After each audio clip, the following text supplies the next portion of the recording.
Lona igama lakhe uMandla. uMandla ukhulele ekhaya elihluphekayo, ehlala nomama wakhe owayephila nekhensa. Njengoba uMandla egulela umama wakhe nje, akayi-afford i-medication futhi nje usafunda isikole, uwumfana ofunda u-grade 12. uMandla wayenabangani ababili abangokhazini. Omunye wabangani bakhe wayehlakaniphe kakhulu esikoleni, ephasa futhi aziwa yiwo wonke uthisha. Kuthe emva konyaka abangani bakhe baphasa bobabili, kodwa uMandla wasala yena wafeyila ngoba wayengaphiwe kahle esikolweni. Kwadlula neminyaka embalwa, abangani bakhe baphumelela bakha izindlu emakubo futhi bathenga ney'moto. Lokho kwenza ukuthi uMandla abe nomona futhi kwamakha inhliziyo embi.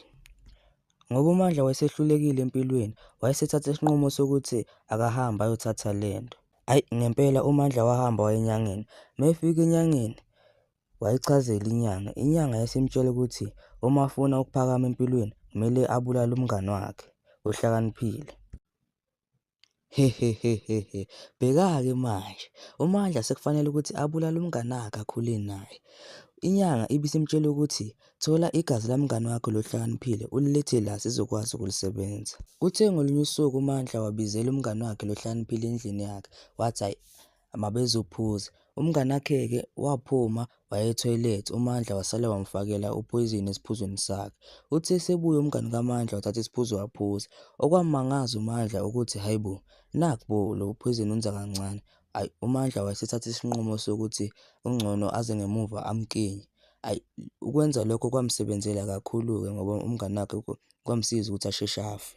Kuthe esefile-ke umngani kaMandla, uMandla wathatha ummese wamsika kancane la engalweni laphuma igazi, walithela ebhodleleni. Mayeqeda walithatha walisa ngqo enyangeni yakhe. Inyanga ibisimsebenza benza yonke into yakhona. Inyanga ibisimthembisa ukuthi kusasa lokho kusayo uyovuka imali igcwele phansi. Ayi wajabula-ke uMandla wabonga wahamba. Kuthe efika endlini uMandla waqukula umngani wakhe wamthatha wamusa emfuleni, ila afika khona amlahla khona. Kuthe ngosuku olulandelayo ekuseni uMandla akazange awubone ngisho nomnyango ugcwele imali phansi. Imali eyayigcwele kwakuwu-200 kuphela. Wajabula kakhulu wathatha ifoni wafonela inyanga yakhe, wabonga isimanga sibone namhlanje ekuseni. Inyanga ibisicela uMandla ukuthi amlethele u-15,000 ababevumelene ngawo emva komsebenzi. Ayi nangempela uMandla atheleke endlini yenyanga, afika ayinika imali yayo. Bese inyanga ibuza, pho ziphi izandla? uMandla wamangala wazibuza ziphi izandla akhuluma ngazo. Inyanga yamtshela ukuthi ngesikhathi ungifonele uba ngumsindo ubonga imali. Ngithe phuthuma la ufike walahla khona umzimba kamngani wakho, umkhiphe izandla ubuye nazo la. Sizoyisebenza khona lo muntu angeke afike akulandele ebusuku. Emva kokuzwa lokho uMandla waduma ikhanda engazi ukuthi yenzeni, waphuthuma khona emfuleni ngebhade wafika sekugcwele amaphoyisa. uMandla nogobela wakhe bathatha isinqumo sokuthi sebezomgubha uma sengcwatshiwe.